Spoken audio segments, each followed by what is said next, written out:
Week 1. Rest.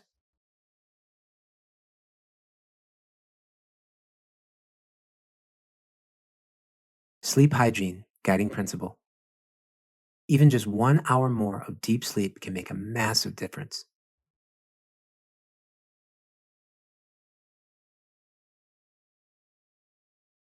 Action number 4. This week, simply observe and record in your journal the actual hours of sleep you've completed each day for 7 days. That's all for this week. Don't forget to track it.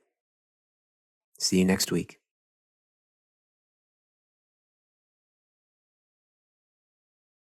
The last action was our rest and our sleep, correct? That one I feel is probably my weakest point. Okay, so about how many hours a night do you sleep? Well, if it's a work night, I sleep roughly 6 hours a night, which sounds like it should be okay, but really 7.5, I feel, makes me feel about the best, 7 to 7.5. Okay. And so I'm about an hour and a half of that short 3 to 4 days a week. Now, are those 12-hour shifts? They are. Okay. So if I work for 3 days straight, I'm roughly working 36 hours and getting 18 hours of sleep. Can you give me an idea of when you go to bed and when you wake up? So roughly I go to bed about 10:15. Okay. I try to go to bed closer to 10:45 or 9:30, but that doesn't often work. Okay. And then on a work day, I have to wake up at 4:45. Okay. And I think anything where you have to wake up at 4:45 is going to be interrupting your sleep at some point, so, for most people. I would agree. And I would say that just for my field in general, I have a lot more leeway because I don't work very far away from work. Okay. However, most of my coworkers drive for 45 minutes, an hour to work. And so they're waking up closer to that 3:30 mark. Okay. Well, we'll coach them later. So we'll coach them later. Right now, perfect. The only therapist we're working with is you. So, Thank you. But I do understand, and I can see that you have compassion for them, and I do too.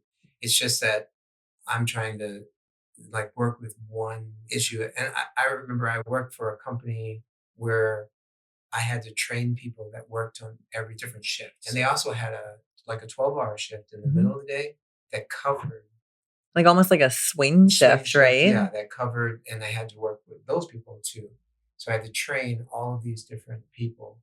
And one time, when you schedule those, if you, for example, 11 to 7 in the morning, the date, sometimes the people think it's the next day and not the day. Do you see what I'm saying? So I do. If it's today is the 25th, but if you're going from one day to the next day, sometimes the people didn't know. And so they said, oh, well, can you come back in a certain, I was like, I slept in order to try to keep myself awake all night. And now you want me to come back at set, it's like, no, I'm supposed to be sleeping then. I'm supposed to be sleeping then, So yeah, I've had experience with some of that too. And so the idea is to, of course, try to dial it back as much as possible. And, but I think you're lucky that you can get 6 in the healthcare field and working in the hospital. It is part of what people don't realize. I don't think that patients, and I've done some work with nurses at one of the nursing colleges here where I live.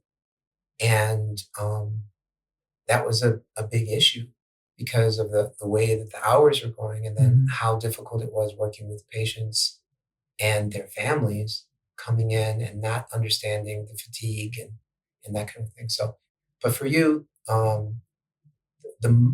what's the most amount of sleep that you like a day? In a day. Have you done 8 hours?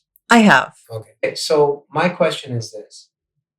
Can you do, if there are 7 days in a week, is it possible to get 8 in on the days that you're not working and then 6 in the days that you are?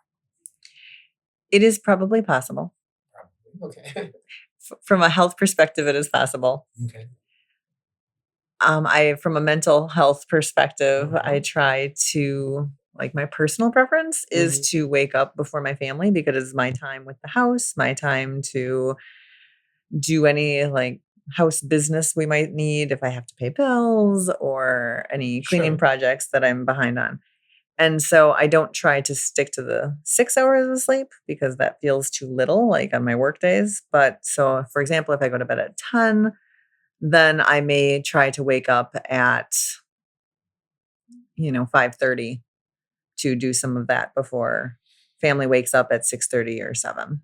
Okay. I hear that. I really do hear that you care about not just your family, but also you have a way. You have a way that you deal with things, and Mhm, this is how you make things happen. And some people are morning people, so I do hear you.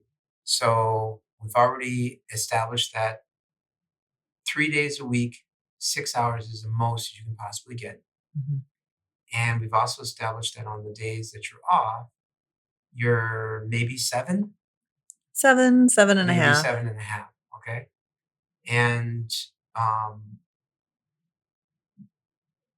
and just for some people that's enough. Mhm. It really depends on the effect on your body. I guess my question is, do you feel okay with I would say there's one more thing complicating that? Okay. this, and that is that I have cats, and How many I know cats do you this have? sounds silly. I have 3 cats. That does not make me the crazy cat lady. Okay.